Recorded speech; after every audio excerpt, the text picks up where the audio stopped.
अपने विचारों पर ध्यान दो क्योंकि वह तुम्हारे शब्द बनेंगे। अपने शब्दों पर ध्यान दो क्योंकि वह तुम्हारे कर्म बनेंगे। अपने कर्मों पर ध्यान दो क्योंकि वह तुम स्वयं बनोगे। गलती उसी से होती है जो मेहनत से काम करता है। निकम्मों की जिंदगी तो दूसरों की बुराई खोजने में खत्म हो जाती है। इज्जत इंसान की नहीं होती है, जरूरत की होती है। जरूरत खत्म हो तो इज्जत खत्म। बोलना सीखिए वरना जिंदगी भर सुनना पड़ेगा। उड़ने में बुराई नहीं है, आप भी उड़े लेकिन उतना ही जहां से जमीन साफ दिखाई देती हो। सिर्फ वो लोग आपकी परवाह करते हैं जो आपको तब भी सुन सकते हैं जब आप चुप होते हैं। चिंता उतना ही करिए जितने में काम हो जाए, उतना नहीं कि जिंदगी ही तमाम हो जाए। आप अपने शब्दों को चाहे जितनी भी समझदारी से बोलिए, लेकिन सुनने वाला आप योग्यता और अपने मन के विचारों के अनुसार उसका मतलब निकलता है। यकीन करो, जो तुम्हें भूल चुका है वो भी याद करेगा, बस उसके मतलब के दिन आने दो। कहानी जिंदगी की यही है कि हम इसमें मनचाहा किरदार नहीं मिलता। जिंदगी तो अपने दम पर ही जी जाती है, दूसरों के कंधों पर तो सिर्फ जनाजे उठाए जाते हैं। आपकी मुस्कान आपके चेहरे पे भगवान के हस्ताक्षर है, उसे अपने आंसुओं से धुलने या क्रोध से मिटने ना दे। कोई भी व्यक्ति हमारा मित्र या शत्रु बनकर संसार में नहीं आता। हमारा व्यवहार और शब्द ही लोगों को मित्र और शत्रु बनाता है। जो व्यक्ति हर वक्त दुख का रोना रोता है, उसके द्वार पर खड़ा सुख बाहर से ही लौट जाता है। जिसके पास उम्मीद और आस है, वो जिंदगी के हर इम्तिहान में पास है। हर कोई अपना नहीं होता और यही सच है। कितने अजीब है यह जमाने के लोग, खिलौना छोड़कर जज्बातों से खेलने में लगे हैं। महान दिमाग विचारों की चर्चा करता है और सब दिमाग घटनाओं की चर्चा करता है, और छोटा दिमाग लोगों की चर्चा करता है। अहंकार ना पाइए जनाब, वक्त के समंदर में कई सिकंदर डूब गए। इन 5 जगहों पर हमेशा चुप रहना सीखिए। पहले, जहां आपको शब्दों की कोई कीमत नहीं। दूसरा, जहां बोलने के बाद आपको पश्चाताप ना करना पड़े। तीसरा, अगर आपके बोलने से किसी का दिल दुखता। चौथा, अगर आप गुस्से में हो, क्योंकि इंसान गुस्से में बिना कुछ सोच समझे कुछ भी बोल देता है। और पांचवा, जहां आपको समझदारी से कोई सुनने वाला ना हो। किसी का कष्ट देखकर अगर तुम्हें कष्ट होता है तो समझ लेना तुम्हारी आत्मा में परमात्मा विराजमान है। सिर्फ सुकून ढूंढिए, जरूरतें कभी भी पूरी नहीं होती। जिंदगी में सारा झगड़ा ख्वाहिशों का है। ना तो किसी को गम चाहिए ना किसी को कम चाहिए।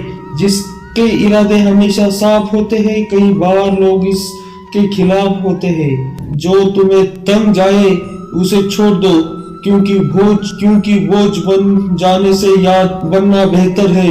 झूठ की खरीदी चादर 4 दिन तक नहीं टिकती। सच एक ही सही अंत तक साथ देता है। किसी इंसान के आज को देखकर उसके भविष्य का मजाक मत उड़ाओ, क्योंकि समय में इतनी शक्ति है कि वो कोयले को भी धीरे धीरे हीरे में बदल सकता है। समय जब फैसला करता है तो गवाहों की जरूरत नहीं पड़ती। इंसान का काम तमाम करने वाला शब्द है। केवल करूंगा, ना तो अधिक बोलना अच्छा है, ना जरूर से ज्यादा चुप रहना।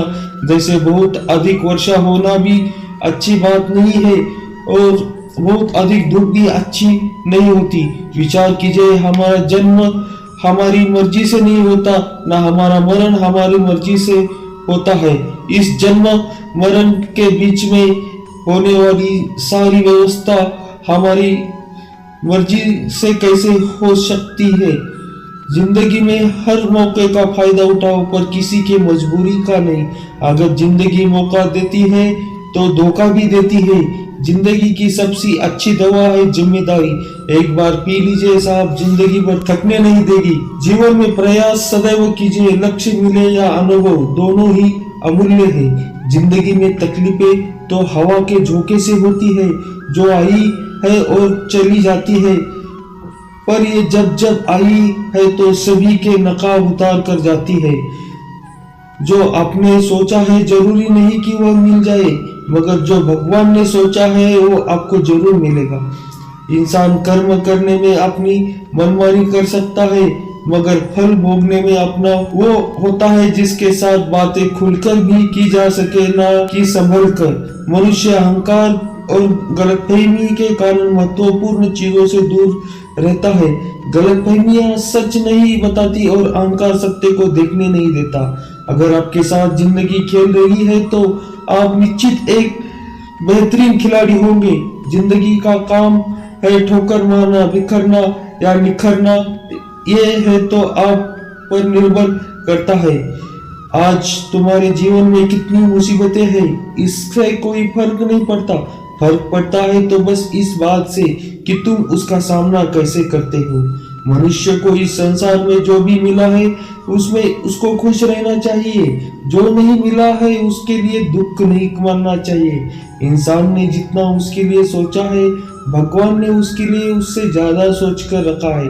इसलिए कभी कभी किसी चीज से बड़े में चिंता मत करो। प्रभु श्री राम ने घर में विरोध सहा है और ये आपके साथ भी होगा। अगर इससे आप ऊपर उठोगे तो कुछ नाम बनेगा। दूसरों पर निर्भर रहने वाले लोग खुश नहीं रह पाते। इसलिए इस लायक बनिए कि आपकी इच्छाओं का आप स्वयं पूरा कर सके। एक गांव में आग लग गई।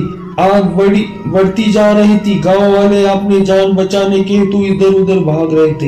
एक चिड़िया ने इस दृश्य को देखा और अपनी चोंच से पानी भरकर आग बुझाने का प्रयास करने लगी और वो बार बार अपनी चोंच में पानी लाती और आग पर डालते। जब गांव वाले ने चिड़ियों को आग पर पानी डालते देखा तो उनमें भी जोश आ गया और बोला, अगर ये चिड़िया प्रयास कर रही है तो हम क्यों नहीं कर सकते। सबने प्रयास की और आग बुझ गई। यह सभी कौवा देख रहा था। उसने चिड़िया से कहा कि तेरे पानी डालने से कुछ होना तो था नहीं, फिर ये क्यों कर रही थी। चिड़िया ने कहा, मेरे पानी डालने से कुछ हुआ यह नहीं हुआ, लेकिन मुझे गर्व है कि जब इस आग की बात होगी तो मेरी गिनती आग बुझाने वालों में होगी, तेरी तरह तमाशा देखने वालों में नहीं। एक बार एक किसान अपने खेत में काम कर रहा था।